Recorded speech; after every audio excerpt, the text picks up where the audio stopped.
हरिओम। कुंद इंदु समुदेह उमार मन करुणा अयन, जाहि दीन पर ने करहु कृपा मर्दन मयन, करहु कृपा मर्दन मयन।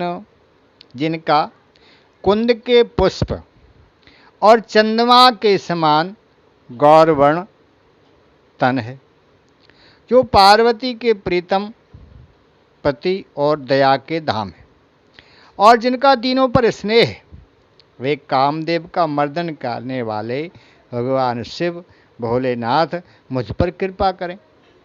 भगवान शिव जी पंचदेवों में प्रधान, अनादि सिद्ध परमेश्वर एवं निगमागम सभी शास्त्रों में महिमा मंडित महादेव है। वेदों ने अव्यक्त अजन्मा सबका कारण विश्व पंच का सृष्टा पालक एवं संहारक कहकर उनका गुणगान किया है।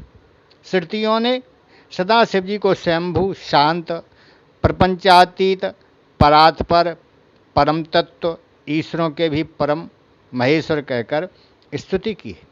शिव का अर्थ ही है कल्याण स्वरूप और कल्याण प्रदाता। भगवान शिव जी देवों के भी देव हैं। भगवान शिव जी वैसे तो परिवार के देवता कहे गए हैं, लेकिन फिर भी शमशान में निवास करते। भगवान शिव जी के सांसारिक होते हुए भी शमशान में निवास करने के पीछे जीवन का एक गूढ़ सूत्र छिपा है।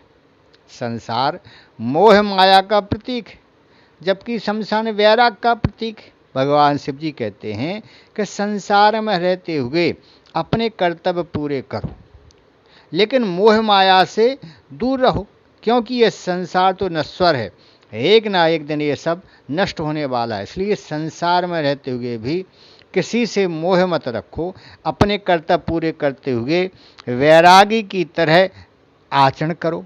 शिव जी को संहार का देवता कहा जाता है, अर्थात जब मनुष्य अपनी मर्यादाओं को तोड़ने लगता है तब शिव जी उसका संहार कर देते हैं।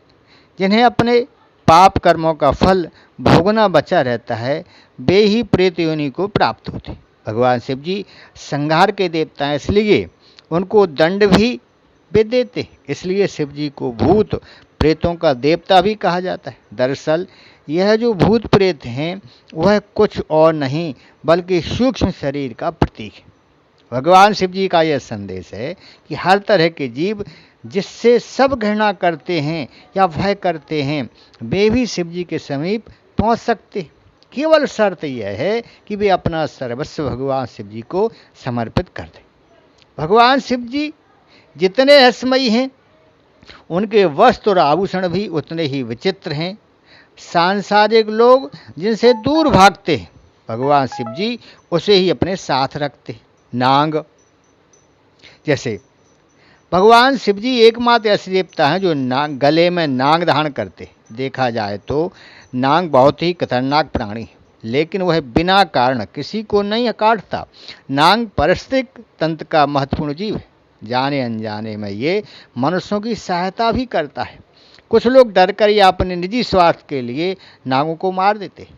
जीवन मंत्र के दृष्टिकोण में से देखा जाए तो भगवान शिव जी नाग को गले में धारण करके ये संदेश देते हैं कि जीवन चक्र में हर प्राणी का अपना विशेष योगदान है, इसलिए बिना वजह किसी प्राणी की हत्या ना करें।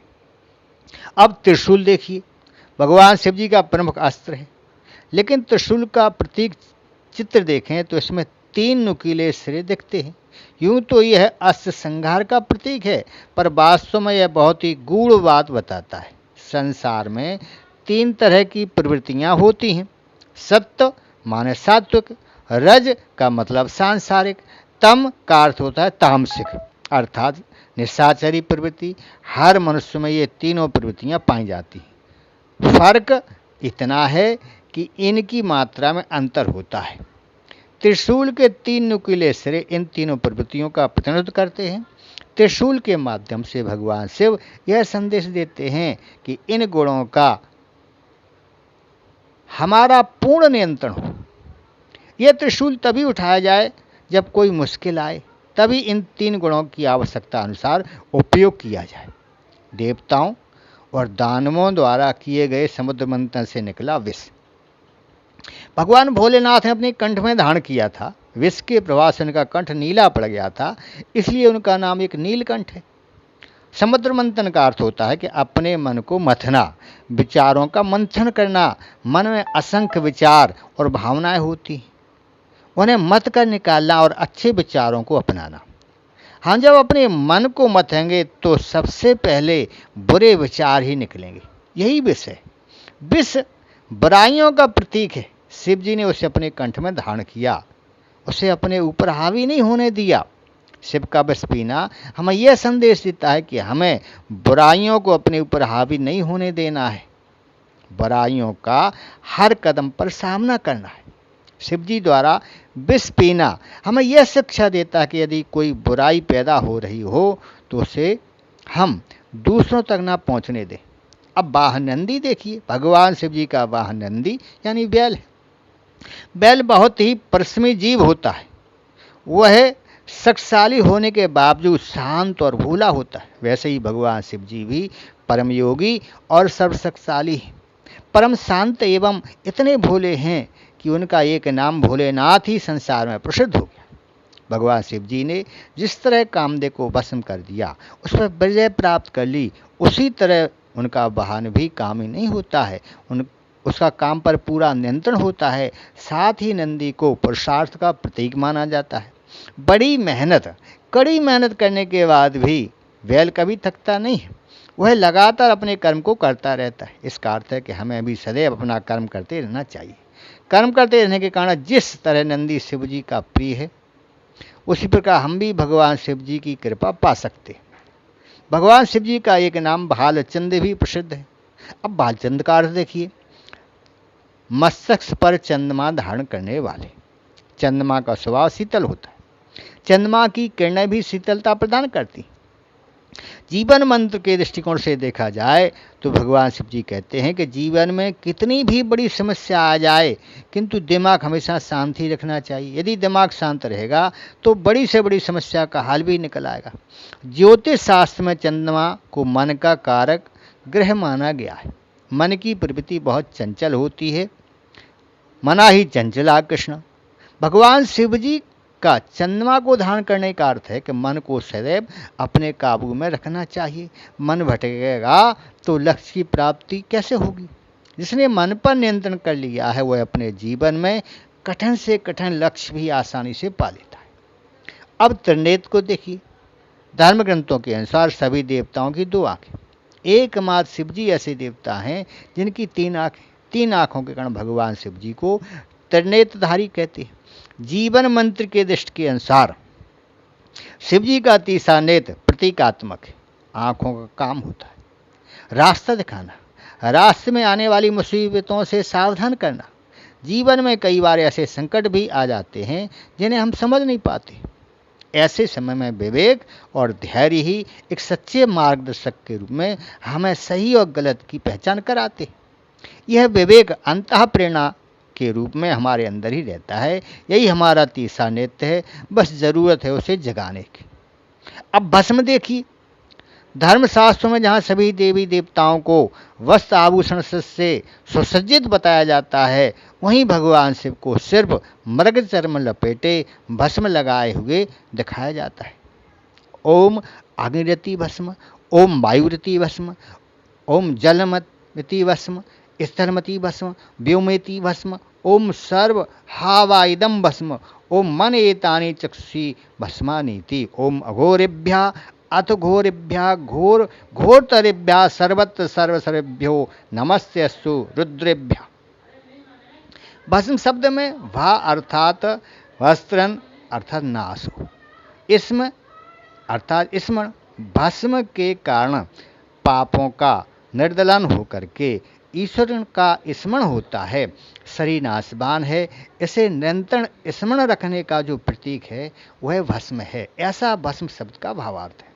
विभूति, रक्षा एवं राख ये भस्म के समानार्थी शब्द हैं। विभूति, भस्म या पवित्र राख के इस्तेमाल के कई पहलू हैं। वह ऊर्जा को किसी को देने या किसी तक पहुंचाने का बढ़िया माध्यम है। उसमें ऊर्जा शरीर को निर्देशित और नियंत्रित करने की क्षमता है। इसके अलावा शरीर पर उसे लगाने का एक सांकेतिक महत्व भी है। वह लगातार हमें जीवन की नश्वरता को याद दिलाता रहता है। मानो आप हर समय अपने शरीर की नश्वरता ओढ़े हुए। भस्म को शुद्ध वातावरण में पूर्ण स्वच्छता के साथ घर पर बनाना चाहिए। 8 वस्तुओं को मिला करके शिव भस्म बनाना चाहिए। गाय के गोबर कंडे से, बिल वृक्ष की लकड़ी से, समय की लकड़ी से, पीपल की लकड़ी से, पलाश की, बरगद की, अमृतलता, बेल वृक्ष की लकड़ी से। भस्म शिव जी का प्रमुख वस्त्र भी है, क्योंकि शिव जी का पूरा शरीर भस्म से ढका रहता है। शिव जी का भस्म रमाने के पीछे एक वैज्ञानिक और आध्यात्मिक कारण भी है। भस्म की एक विशेषता होती है कि यह शरीर के रोम छिद्रों को बंद कर देती है। इसका मुख्य गुण ही यह है कि इसको शरीर पर लगाने से गर्मी में गर्मी और सर्दी में सर्दी नहीं लगती है। भस्म त्वचा संबंधी रोगों के लिए दवा का काम करती है। भस्म धारण करने वाले शिव जी का संदेश यह है कि परिस्थितियों के अनुसार अपने आप को ढालना ही मनुष्य का सबसे बड़ा गुण है। अब धतूरा देखें। भगवान शिव जी को धतूरा मुख्य रूप से चढ़ाया जाता है। ऐसा माना जाता है कि भगवान को धतूरा चढ़ाने से ये प्रसन्न होते। इसका वैज्ञानिक आधार भी है। भगवान शिव को कैलाश पर्वत पर रहते हैं। यह अत्यंत ठंडा क्षेत्र है, जहाँ ऐसे आहार और औषधि की जरूरत होती है जो शरीर को ऊष्मा प्रदान करे। वैज्ञानिक दृष्टि से धतूरा सीमित मात्रा में लिया जाए तो औषधि का काम करता है और शरीर को अंदर से गर्म रखता है। जीवन मंत्र के अनुसार भगवान शिव को धतूरा चढ़ाने का अर्थ है कि अपनी बुराइयों को भगवान को समर्पित करना। यानी अगर आप किसी प्रकार का नशा करते हैं तो उसे भगवान को अर्पित कर दें और भस्म में कभी भी नशीले पदार्थों का सेवन ना करने का संकल्प लें। ऐसा करने से भगवान की कृपा आप पर बनी रहेगी और जीवन सुखमय होगा। बिल्व पत्र नमो बिल्मने चा क्वचमने चा नमो बर्मणे चा बरूथने चा नमा श्रुताय चा श्रुतसेनाय चा नमो द्वंद्वाय चा वाहनाय चा। शिव प्राण और सभी ग्रंथों में भगवान शिव को बिल्व पत्र चढ़ाने का विशेष महत्व बताया गया है। 3 पत्तों वाला बिल्वपत्र ही भगवान के पूजन में उपयुक्त माना गया है। यह भी ध्यान रखना चाहिए बिल्वपत्र के 3 पत्ते कहीं कटे फटे ना हो। आयुर्वेद के अनुसार बिल्व वृक्ष के 7 पत्ते प्रतिदिन खाकर थोड़ा पानी पीने से अनेक रोगों से छुटकारा मिल जाता है। शिवलिंग पर प्रतिदिन बिल्वपत्र चढ़ाने से सभी समस्याएं दूर होती हैं। भक्त की सभी मनोकामनाएं पूर्ण होती हैं। शास्त्रों में बताया गया कि जिन स्थानों पर बिल्ववृक्ष है वह स्थान काशी तीर्थ के समान पूजनीय और पवित्र है। ऐसी जगह जाने पर अक्षय पुण्य की प्राप्ति होती है। बिल्व वृक्ष एक उत्तम औषधि है। यह वायुनाशक, कपनाशक, जठराग्निवर्धक है। ये कृमि और दुर्गंध का नाश करते हैं। इनमें निहित उड़नसी तैल, इगलेनिन नामक क्षार तत्व आदि औषधि गुण भरपूर होते हैं। चातुर्मास में उत्पन्न होने वाले रोगों का प्रतिकार करने की क्षमता बिल्वपत्र में है। इन तिथियों को बिल्वपत्र नहीं तोड़ना चाहिए। चतुर्थी, अष्टमी, नवमी, द्वादशी, चतुर्दशी, अमावस्या, पूर्णिमा, संक्रांति और सोमवार तथा प्रतिदिन दोपहर के बाद बिल्वपत्र नहीं तोड़ना चाहिए। ऐसा करने पर पत्तियां तोड़ने वाला व्यक्ति पाप का भागी होता है। शास्त्रों के अनुसार बिल्व वृक्ष उत्तर पश्चिम में हो तो यश बढ़ाता है, उत्तर दक्षिण में हो तो सुख शांति बढ़ती है और बीच में हो तो मधुर जीवन बनता है। घर में बिल्व वृक्ष लगाने से परिवार के सभी सदस्य कई प्रकार के पापों के प्रभाव से मुक्त हो जाते हैं। इस वृक्ष के प्रभाव से सभी सदस्य यशस्वी होते हैं। समाज में मान सम्मान की प्राप्ति होती है, ऐसा शास्त्रों में वर्णन है। जीवन मंत्र के दृष्टिकोण से देखा जाए तो बिल्व पत्र के ये 3 पत्ते 4 पुरुषार्थों में से 3 के प्रतीक हैं, धर्म, अर्थ और काम। अब आप ये तीनों निस्वार्थ भाव से भगवान शिव को समर्पित कर देते हैं तो चौथा पुरुषार्थ यानी मोक्ष अपने आप प्राप्त हो जाता है। त्रिदलम तृणाकारम त्रिनेत्रम त्रिधारितम त्रिजन्म पाप संहारम बिल्वपत्र शिवार्पणम। 3 दल वाला सत्य, रज और तम, सूर्य, चंद्र, अग्नि, त्रिनेत्र रूप और आयुध त्रिय स्वरूप अर्थात तीनों जन्मों के पापों को नष्ट करने वाला बिल्वपत्र में भगवान शिव को समर्पित करता हूँ। जो मनुष्य ओम नमः शिवाय इस पंचाक्षर मंत्र से अखंड बेलपत्रों द्वारा भगवान शिव का पूजन करता है, वो श्लोक में ऐश्वर्यवान होकर के अंत में शिवलोक को प्राप्त होता है। बिल्व वृक्ष के दर्शन, स्पर्श और वंदन से मनुष्य के सभी पाप मुक्त हो जाते। अतः अंत समय में मनुष्य के सारे शरीर में बिल्व वृक्ष के जड़ मूल को मिट्टी लगा देने से व्यक्ति परम गति को प्राप्त होता है। श्रावण मास में बेल पत्रों से भगवान शिव का पूजन करने पर ब्रह्म हत्या आदि पापों से छुटकारा मिल जाता है। बेल वृक्ष के नीचे बैठकर जो मनुष्य मंत्र जाप करता है वो पुनर्जन्म का 1.25 लाख का फल प्राप्त करता है और उसे धन धान लक्ष्मी आदि की प्राप्ति होती है। श्रावण मास में बिल्व वृक्ष के मूल में जो मनुष्य दीप जलाता है वो तत्वज्ञान से पूर्ण ज्ञानी हो जाता है। बिल्व वृक्ष के मूल में किसी भक्त को भोजन कराने से करोड़ों मनुष्यों को भोजन कराने का फल मिलता है। विष्णु प्रिया लक्ष्मी जी के वक्ष स्थल से प्रादुर्भूत यह बिल्व वृक्ष है। लक्ष्म्यास्तनस्वत्पन्नम महादेवस्या प्रियम बिल्ववृक्षम पृच्छामि बिल्वपत्रम शिवार्पणम। बिल्व वृक्ष लक्ष्मी जी के वक्ष स्थल से उत्पन्न हुआ है, महादेव का प्रिय वृक्ष। मैं इस बिल्व पत्र को भगवान शिव के लिए अर्पण करता हूँ। अब समी पत्र देखें। समी वृक्ष के पत्तों को शिव पूजा में सम्मिलित करने करने से भगवान शिव बहुत जल्दी प्रसन्न होकर के अपने भक्त की मनोकामना सिद्ध करते हैं और उनके भक्तों को मोक्ष की प्राप्ति होती है। अमंगलानाम च समीम समीम कृतस्य च दुष्पनाशनी धन्याम प्रपद्ये हम समी शुभाम। निवास स्थान शिव पुराण के अनुसार भगवान शिव कैलाश पर्वत पर निवास करते। पर्वतों पर आम लोग नहीं आते जाते, सिद्ध पुरुष ही वहाँ पहुँच पाते। भगवान शिव जी भी कैलाश पर्वत पर योग में लीन रहते। कैलाश को जो श्रृंग है उसकी परछाई प्रति छाया मानसरोवर पड़ती है, इसी से उसको कैलाश बोलते। के जले लासो नित्यम यस्य, जो पानी में नाचता रहता है उसका नाम कैलाश। कैलाश यम कैलाश उच्चते, कैलाश को ही कैलाश कहते। जीवन मंत्र की दृष्टि से देखा जाए तो पर्वत प्रतीक है एकांत और ऊंचाई का। यदि आप किसी प्रकार की सिद्धि पाना चाहते हैं तो इसके लिए आपको एकांत स्थान पर ही साधना करनी चाहिए। ऐसे स्थान पर साधना करने से आपका मन भटकेगा नहीं और साधना की उच्च अवस्था तक पहुंच जाएंगे। भगवान शिव के नाम का स्मरण और पूजा से मनुष्य सब पापों से मुक्त हो जाता है तथा इस जीवन में बड़े बड़े उत्कृष्ट भोगों को भोग करके अंत में शिवलोक को प्राप्त होता है। ओम नमः शिवाय, ओम नमः शिवाय, ओम